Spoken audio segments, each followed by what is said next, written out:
ongoing feud through social media resulted in a shooting at a Plymouth home during a large party last Saturday. That's according to charges filed this week.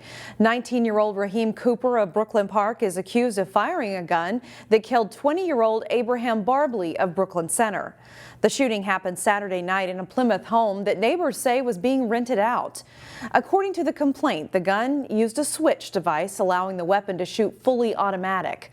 After the release of Robbinsdale police video, the family of Khalil Azad wants more information regarding his death last July. Azad's body was found in Crystal Lake 2 days after police tried to arrest him for suspected drunken driving. His death was ruled accidental drowning, but as Jason Malello reports, his supporters continue to raise doubts. The snowstorm didn't stop supporters of Khalil Azad from gathering here at the Robbinsdale Police Building on Wednesday. They say the video released by Robbinsdale Police is incomplete, and they're calling for more transparency. Say his name! Say his name! They're putting out misinformation as to what happened, especially that ridiculous video they put out last night.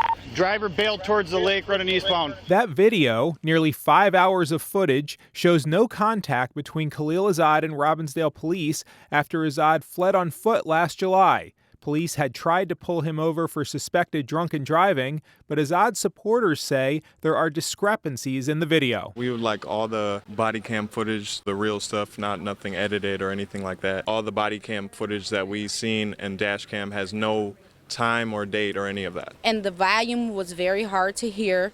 At times you can hear where they turned the volume up for the other 2 suspects that was in the car. Police say they searched with 2 canines and a helicopter but never found him. Here we got a black cat recovered in the backyard, I think of 3912. Azad's supporters believe unofficially released autopsy photos posted online tell a different story. You could see the trauma to his head, you could see his broken nose, you could see his broken jaw. You could see where the dogs pulled his eye out, and that's not trauma or injury? Are you kidding me? Azad's family say the scrutiny Robbinsdale PD is facing is not without precedent. Everyone knows not to go through Robbinsdale. Everyone's always known that. No justice! No justice! 1 month after his death, Azad became a father. His family and friends remember him as a young man who would light up a room. Please get justice for him so my daughter can grow up and have something to look forward to, because she'll never hear him again. Jason Malello, CCX News. Robbinsdale police say they have released everything they legally can.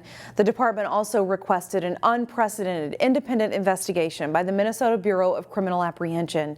Azad's supporters, meanwhile, want video released by the other law enforcement agencies that were on the scene the night he died. We're getting close. This winter, we're on the verge of making history for record snowfall. I like to watch what happens, because I'm an observer, and it's always interesting. My wife certainly is tired of winter. You can probably relate. Steve Reckers, however, can't get enough. He records data for the National Weather Service from his home in New Hope. And he says there are some positives with all of this snow. For starters, it will help make up for the last 3 very dry summers. This is really going to help the drought situation, helping to fill up lakes and wetlands and the soil moisture, that has been so dry in previous years. Heading into Thursday, we were just shy of 75 inches of snowfall, and that's about 14 inches shy of the all-time mark recorded here in the Northwest Metro. First responders from around the Twin Cities made their way to Brooklyn Park in search of some new recruits. We need a solid team. We need a variety of players on our team. We need a diverse set of skills and experiences and cultural backgrounds. And when we put that team together, we can do incredible things. We can solve lots of problems.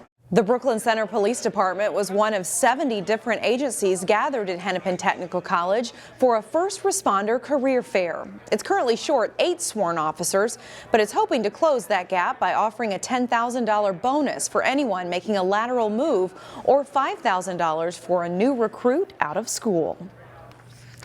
Lately, Park Center High School students have been living in a pineapple under the sea. That's because the SpongeBob musical is taking the stage at the school. Jason Malello gives us a sneak peek at all this nautical nonsense. Come off Bikini Bottom!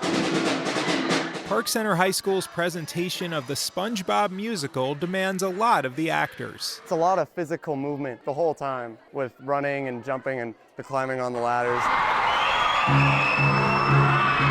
And for the audience, SpongeBob is a whirlwind of movement and color and energy. I really love the audience interaction. It just makes people feel like they're not watching us on stage and we're doing all the work. It makes them feel appreciated for coming, and they're a part of the story too. Set in the underwater town of Bikini Bottom, after today's second unexplained tremor, smoke has been sighted at the top of Mount Humongous. with a volcanic eruption looming, SpongeBob, where are you? I don't know, but it's really dark. SpongeBob, Patrick, and Sandy struggle to stay united and save the town.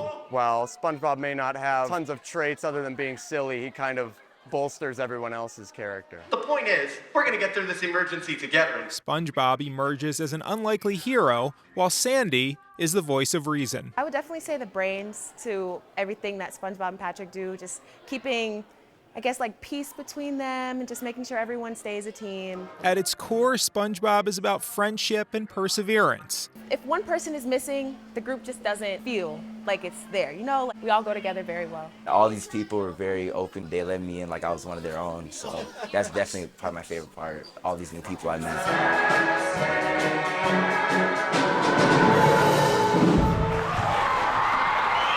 In Brooklyn Park, Jason Malillo, CCX News.